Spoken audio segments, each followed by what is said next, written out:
Hey everyone, Rocky Coin Collecting back. So this marks my 1 year anniversary of my gold collection. Really it was on the 28th, but today's the 3rd. But what do you guys care? There's 15 of you and none of you give a shit, so let's start off with the $10 Eagle. This was the first coin I got in my collection. It's 1896S. I paid $7.50 for it. And still the biggest coin in my collection. Next up, we'll go with 1994 proof 1/10 ounce. I got this coin for $120, and you saw this in the last video. And this last US coin I have, it's a 2005 gold $5 or a 10th ounce gold piece. Got this for $120 as well. This was a tip for some work I did. Next off to Mexico. Working on the full Mexican set right now since it's pretty easy and you get all the stuff for close to melt, if not at melt. I actually really like this coin size. It's the 10 peso. This one's a 1906. So it's an older one, not a restrike, luckily. And it's in decent condition. I'd say it's about MS63. Not a whole lot of bag marks.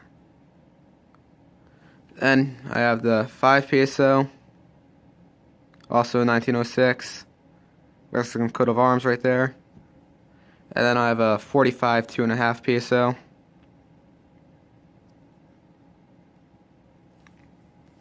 These two are some of the new coins I got that I didn't make a separate video for. And there's one more I'll get to later. But I got all this stuff for, well, those two at least, for 7% over melt. I can't remember what it was at the time. And then next I got Great Britain. I was able to confirm that this is an 1896S, so it was made in Sydney, Australia. So 1891 full sovereign, and then an 1892 half sovereign. And so this is what it looks like when you try to squeeze a coin in the wrong airtight. This is a millimeter smaller. This is an 18 millimeter, and this is a 19 millimeter coin. And then we go to individual countries. I'll start off with the Chinese 10th ounce panda. This was one of the newer editions. This is an 83, and I got it for $140. Not too bad. Next up, got probably my still favorite small coin to buy. It's the Austrian ducat. It's the 1915 restrike. These are always nice coins.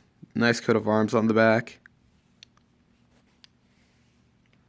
Then we got this tiny 1/25 ounce Isle of Man cat. They're kind of neat coins.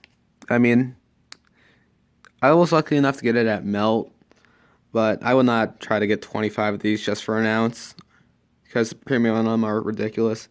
Like this one I paid $51, I believe, for it. And like they sell for about $100 with premium. So not great bullion, it's more of a collector thing. And this is the newest coin I've gotten. I got a great deal on this. It's 1900 Russian 5 ruble. And I was super happy with this because the seller it was on eBay. And the seller had a bunch of other Russian coins and slabs. And this must have been his only loose one. And at the time, melt on this was $160, and his starting bid was $180, so about $100 under book value.